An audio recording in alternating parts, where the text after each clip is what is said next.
O rastro de prejuízos deixado pela Enel por conta da falta de energia tem sido companheiro diário da população do Ceará.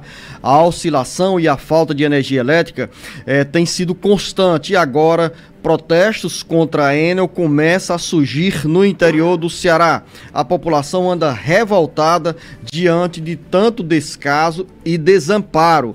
As informações com o repórter Carlos Alberto. O assunto pode se tornar cansativo, mas é preciso a cada dia o registro sobre o caos que se transforma a vida de quem precisa de energia elétrica.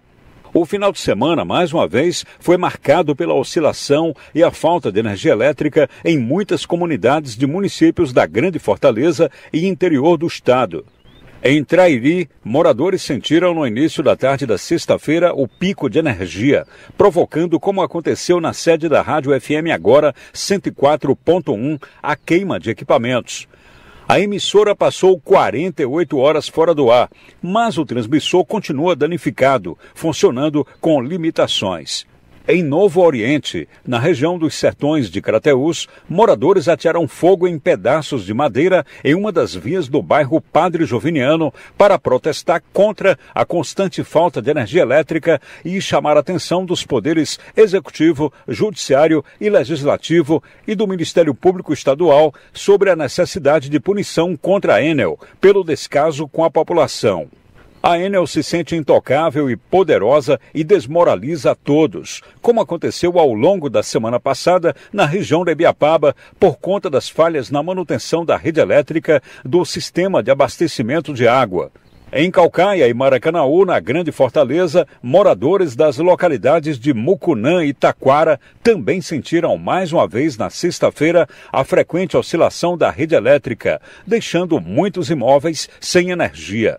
Com redação do Ceará Agora, Carlos Alberto. São os registros que chegaram aqui à redação com essa participação do Carlos Alberto, jornalista Beto Almeida. Mas por outras partes do Ceará, a população sofreu e continua sofrendo com esse descaso da Enel. Agora muita gente fica a perguntar, e aí, todo mundo está falando da Enel, os protestos começam a chegar às ruas e avenidas, como aconteceu no município de Oriente, com esse registro, com as imagens que foram nos encaminhadas pelo Danilo, que é da FM Tigre de Novo Oriente, e outras informações que chegam também aqui à nossa redação. Mas a pergunta que fica no ar, Beto Almeida, qual é o efeito desses protestos, dessa gritaria e das denúncias? Afinal, a Enel vai pintar e bordar até 2028, quando fica encerrado o contrato de concessão da empresa. Até lá, estaremos sempre jogando palavras ao vento, Beto Almeida? Aqui eu já me antecipo para traduzir o meu sentimento. É de dizer o seguinte: continue denunciando, fazendo queixa nos órgãos de defesa do consumidor, leve as queixas aos deputados estaduais, aos deputados federais, aos senadores, bata a porta do Ministério Público Estadual, bata a porta da Justiça, quando você sentir e reconhecer que o prejuízo dentro de casa foi causado pela Enel. É o que nos resta: gritar, bradar, denunciar, até que alguém nos escute. Olha, Luciano, e eu vou lhe dizer mais. Essa questão das distribuidoras de energia em todo o país, é o caso da Enel, que atua aqui no Ceará, atua em São Paulo, uma parte também no Rio de Janeiro.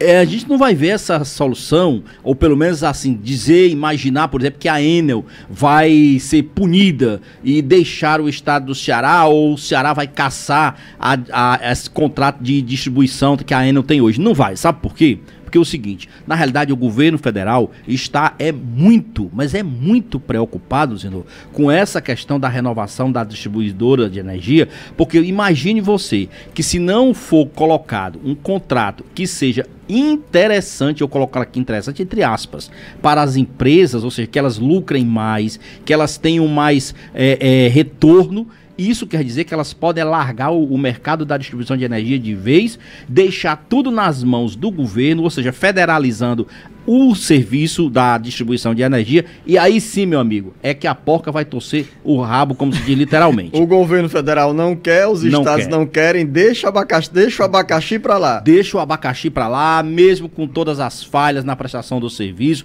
Para você ter ideia, é o seguinte, até então, qual é a polêmica da vez agora, Luciano? É que antes, essa questão dos contratos, eles eram debatidos de forma técnica, até se abria uma consulta, se olhar quem tinha interesse entrava lá, contribuía com sugestões e tal, mas tudo era resolvido ali, no âmbito, por exemplo, da Agência Nacional de Energia Elétrica, Ministério de Minas e Energia, com a má prestação dos serviços e principalmente com a repercussão disso perante a opinião pública, o Congresso Nacional resolveu também querer trazer para si parte dessa questão. E o que isso significa dizer? Eles estão querendo agora, dizendo, também instituir um projeto de lei em que o Congresso Nacional tem poder na hora de decisão dessa questão da distribuição da energia, dos contratos que serão firmados. E as empresas estão reagindo, porque elas dizem que quando o projeto passa para o âmbito da Câmara dos Deputados e depois para o Senado, aí a questão técnica vai lá para as cucuias, como se diz,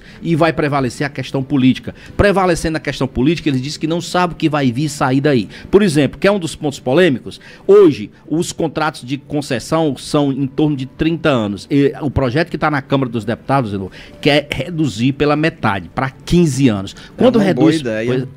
Pois é, eles dizem que não é uma boa ideia. E não é só as empresas. O pessoal que é entendido de energia, desse mercado de energia, diz o seguinte: quando você reduz para apenas 15 anos, isso é um tempo muito curto para as empresas distribuidoras elas trabalharem planejamento e principalmente ganhos. Elas não vai ter, se baixar para 15 anos, não vai ter uma empresa distribuidora de energia interessada em participar do leilão. Se não tiver interessado, federaliza. Então, elas dizem que não querem. Outro ponto, que existe hoje dentro desse projeto de lei, absorver os custos, para elas absorverem os custos da tarifa social de energia elétrica. Você sabe que hoje, pelos contratos, tem a concessão das tarifas dos benefícios de energia elétrica, por exemplo, aquelas famílias que são do Bolsa Família, que são dos projetos sociais do governo, que consomem até um limite X, elas são isentas do pagamento dessa tarifa. E aí, hoje, quem paga isso é no encontro de contas com o governo. Pelo projeto que está lá na Câmara, não. Isso passa para a responsabilidade das distribuidoras de energia. E elas dizem, de jeito nenhum, não assumem isso. Beto, só querem o bem bom, só querem a mamata do lucro, porque é o caso, por exemplo, da Enel do Ceará, que talvez tenha hoje, se comparado com o período que antecedeu ao processo de concessão, metade dos colaboradores, dos trabalhadores. A Enel simplesmente não tem equipe de trabalhadores suficiente para manter essa rede elétrica. Aqui mesmo conversamos na véspera do período de carnaval, quando veio a informação que a Enel estava disponibilizando 1.000 trabalhadores em todo o estado do Ceará para acompanhar, para dar cobertura, para garantir a estabilidade no fornecimento de energia elétrica durante o período do carnaval. E já me antecipava naquele momento para dizer o seguinte: vamos dividir 1.000 por 184 por 3 turnos, jornadas a cada 24 horas. Simplesmente você não tinha 200 trabalhadores a cada jornada à disposição dos consumidores. Mas você quer mais? Então nós tivemos esse verdadeiro caos no carnaval. Eu quero muito mais, mas o problema é que deixa eu só licitar bem rapidinho para a gente encerrar esse tema por hoje, porque a gente vai voltar a ele ainda em outras situações, mas tem 2 pontos. Esse sim, eu acho que pega. Hoje tem muita gente, Luciano, fazendo um esforço para, por exemplo, comprar aqueles painéis solares, colocar sobre as suas residências, sobre os seus comércios, pois esse projeto de lei está estabelecendo, Luciano, que esse fornecimento de ligação para a rede distribuidora vai ficar limitado a 10% da capacidade dela. Passou dos 10%, ela não está mais obrigada a aceitar a incorporação daquela energia que está sendo gerada dentro da rede distribuidora dela.